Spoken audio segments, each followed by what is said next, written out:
That's a quick fix, I think. You owe me an apology for calling you a car murderer. No, you're a car murderer. That's how the video is going to start off.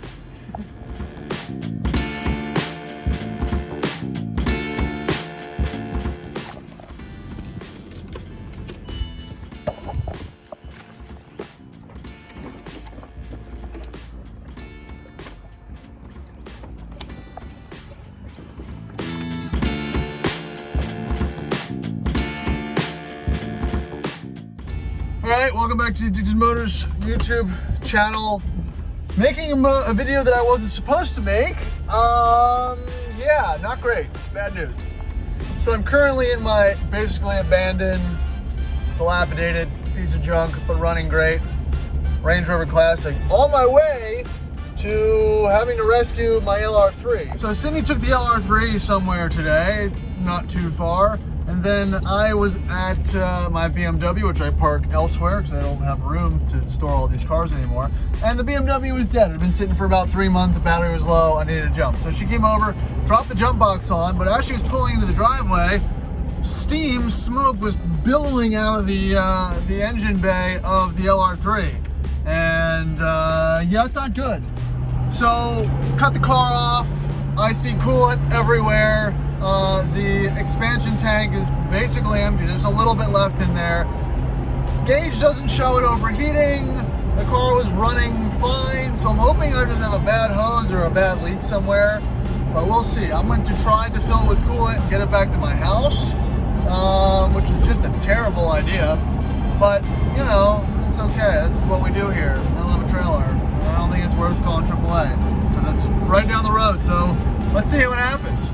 Okay, here she is, and then it looks like a lot of the coolant has dried up, but it's all on the right passenger side, all on the wheel well, all the way down the frame and everything. It smells real bad. Let's pop the hood and see where we're at. I forgot to bring tools, but we'll see. I happen to have some coolant in the car when she pulled up, because, you know, Land Rover.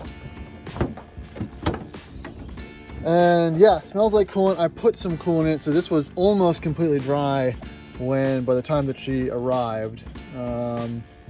So yeah, the concentration, the coolant was concentrated heavily on this side, and I just don't see anything major. I guess I should check the belts. Yeah, all the belts are still on, so it's not like the belt seized or the water pump seized and blew off. So, you know, obviously it's probably hitting the fan, spinning all over the place. I put a flashlight, so I guess let me check things out. Again, quick tertiary glance. I've got oil and everything in it, so I don't think anything catastrophic happened, but last time I thought it was catastrophic. So let me pull some things out here. Okay, so I don't see anything like visually that suggests hose fell off or anything. I'm gonna start it up real quick and see if I see anything, and then shut it right off. We'll see.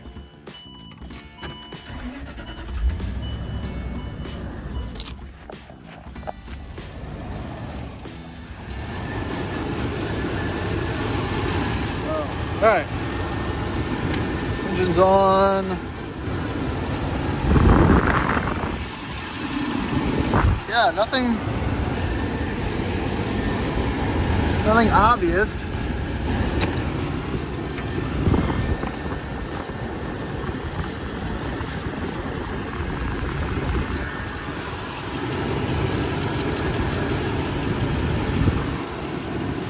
Okay, so I did bring my little infrared heat gun. So nothing 130. 102. I don't even know if this is the correct way to do this, but 114. So yeah, it doesn't look terrible. So yeah, I'm gonna grab the coolant. We're gonna jump in and probably see if we can make it to the shop. We'll see. This is a bad idea.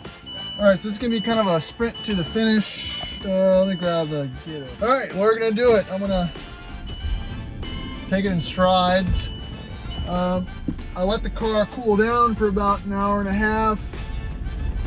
So hopefully we're not starting too hot because we really don't, I only have to go about a mile. We're gonna stare at that temp gauge and hope for the best. All right, here we go. Oh man. Of course, my coolant jug is leaking. All right, temp still looking good. It's like 10:30, so hopefully we don't hit a whole lot of traffic. Just wanna not have to idle. And of course, I'm hitting traffic. Come on. You know, I've done this type of drive so many times with cars that are leaking or overheating or just not living their best life. So, I don't want to say I'm a professional, but it happens more often than not. Stare into that temp gauge. All right, more green lights. That's good. Probably gonna pull over about a mile just to check again. Because I'm hoping it's just leaking. Just leaking. All right.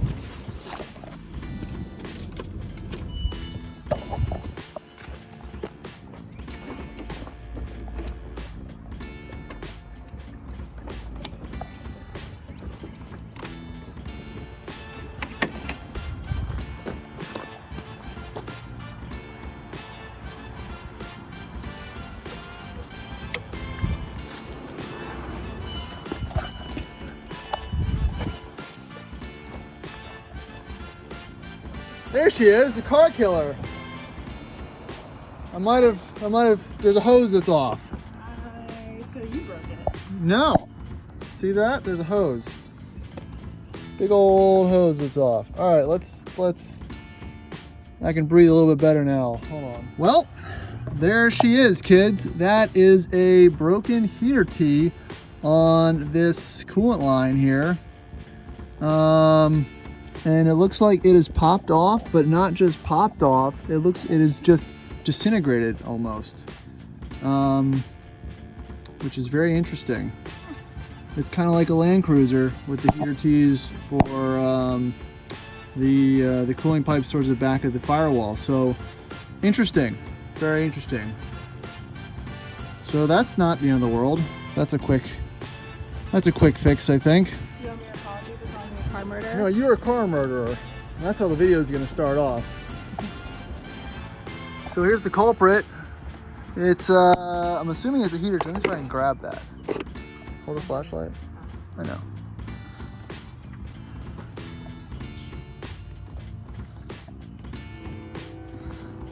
Oh, this hose isn't hot because it doesn't have any coolant in it.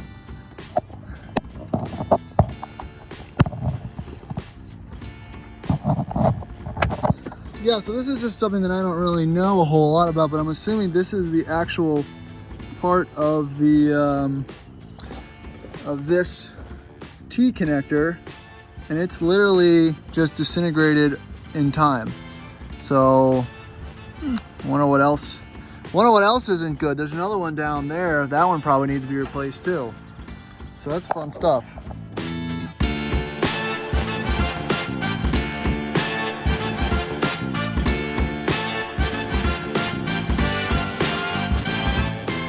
All right, so what we have going on here now that I've taken a second to collect my thoughts and my bearings here is this is a heater hose, which is interesting because this might have been off for a little while or leaking for a little while without my knowledge, because I haven't been getting very consistent heat into the cab on the driver's side, which is usually a clogged heater core. Again, I had heat, so it wasn't a complete failure, but they do clog up. So that's something to remember. It can be flushed, but I'm assuming that this was either, was losing some chunks or whatnot, because it, again, I'm assuming it wasn't off for too long. We weren't running the heat, but obviously that's a, the return line or something coming off of the the radiators, you've got a T here, you got another T there, so I'm probably going to replace most of those because they're probably a bit older. Everything else looks okay and not as old, but those obviously have some wear on it. So we're going to go ahead and probably do that stuff. And again, I'm looking at the engine block, you know, 171, 180. So I don't think there was any overheating going on. It was just obviously a poor hose just puking all my coolant out. So we're gonna go ahead and order some new hoses and hopefully we'll get her back on the road here. All right, so here's the aftermath, guys. I don't have the new parts yet, but this is the disintegrated plastic, but whatever this is, on the bottom part of that heater T there. And it's just gone. There's just nothing. I can still feel the other piece of it up in the old T.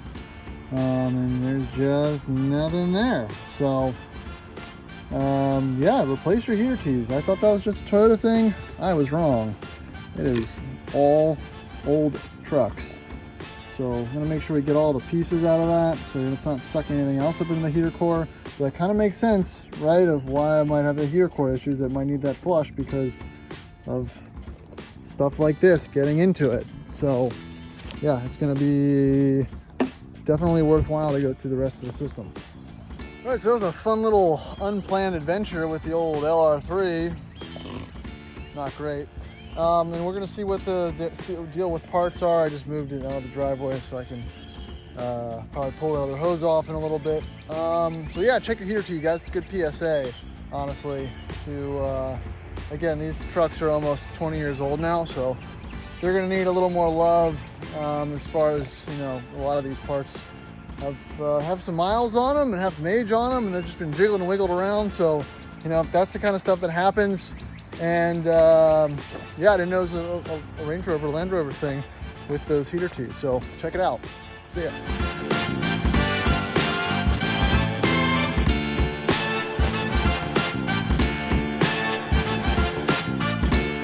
All right, I'm back with some parts from the dealer, actually. So this comes with the hoses. So here's the part number. You want to see that. So you can't just buy the one T. It comes with the two radiator hoses as well. So let's get this set up and start the install.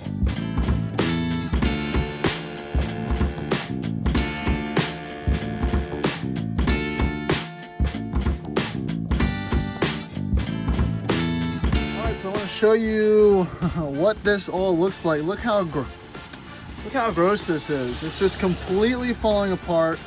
Here's where that bottom hose failed. So again, that is the old one. This is the new one. You know, it's factory, so I don't think it's been upgraded at all, but it is what it is. So I just removed a lot of the other pieces. So I got, you know, intake hoses and whatnot off. The thermostat was replaced by the previous owner, so that looks like it actually happened. It's a little bit newer. And actually, I'm going to replace, or I'm going to have the shop replace this hose and that one as well, because I'm assuming that this T is probably also not in the best condition either. It's unfortunate that they're, but that's how it is. So yeah, I'm gonna go ahead and slap the rest of this back on.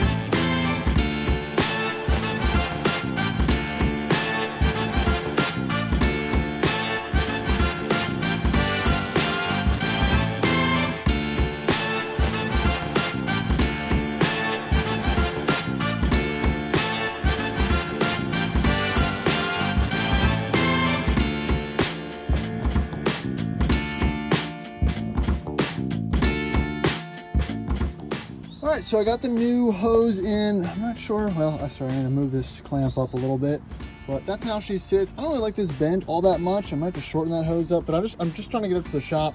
So we're going to do some bleeding of the cooling system and whatnot. So this is just the temporary fix to get it out of my driveway. So yeah, not too bad. These clips make things pretty easy. Again, plastic sucks, but you know, at the end of the day, it's pretty functional and allows these hoses to be swapped out pretty quickly.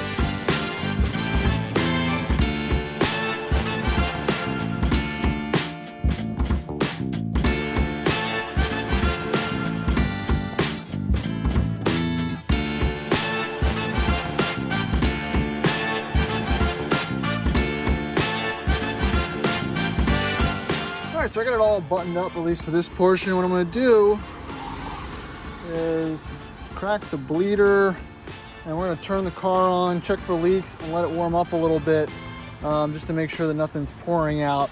If these things aren't bled right, and I'm not saying I'm doing it right, I'm just saying I'm doing it, it could cause overheating issues, and I just have to make it to the shop, so that's still gonna be the goal here. All right. Let's see.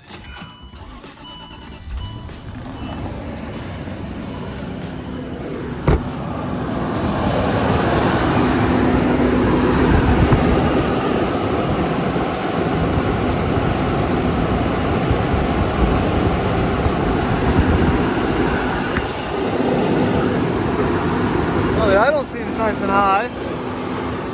And things are squeaking a little bit from probably all that coolant that's spilled everywhere, but I don't see it pissing, which is good. So we got some residual blowing off, but no major leaks so far, which is good.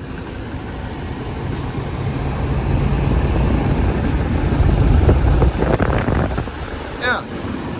Okay, so let's try to get to the shop without overheating. Again, I could have caused more damage, so we need to verify. All right, so we're gonna scoot over to the shop and hope we don't have any more issues. I might even replace those hoses myself. I just would rather it be there in case we have to dive a little deeper, which hopefully we won't. So I'm gonna stare at this temperature gauge and finger crossed we'll make it. I've done this drive again before in others, and I have not made it. But luckily it's Friday. And for those of you who are asking yourselves why I'm concerned there might be more issues than a blown hose, well, it's because the temp gauges on these modern 4.4 suck. I've known a few people that have catastrophically cooked them because the temp gauge said it was fine and it was actively overheating, which is obviously something that we don't want to deal with. The other issue is these are aluminum blocks, so not very easy to do anything with once there's been damage. So I've been stuck behind 3 cars, and now stuck behind a bus. We've got temp gauge movement. It just jumped off of nothing, and it's moving up pretty quickly. Hopefully it's just gonna stop in the middle here. I still have the bleeder valve cracked. For the better, for the worse. And the gauge. I think it's holding. Oh, I hate playing this game. I hate playing this game. Just stop moving.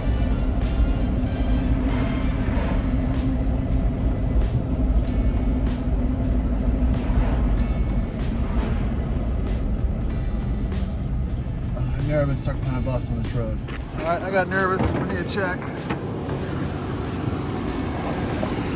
All right, it's not leaking.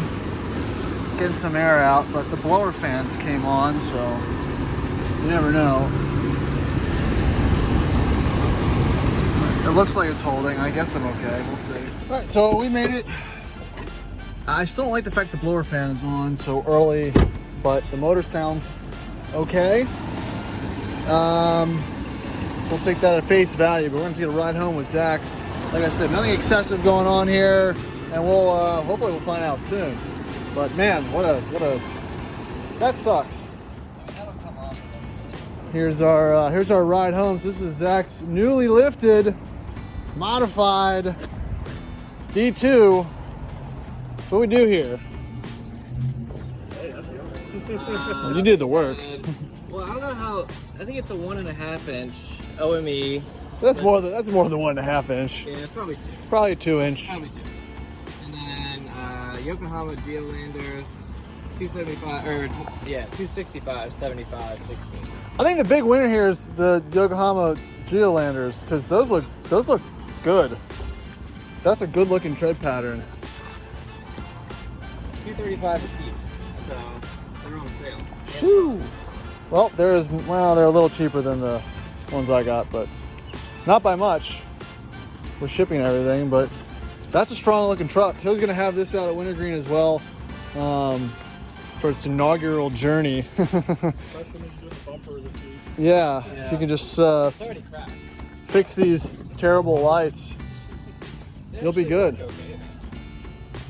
And it looks like the rain is past and it is sun out here in Richmond. Beautiful afternoon.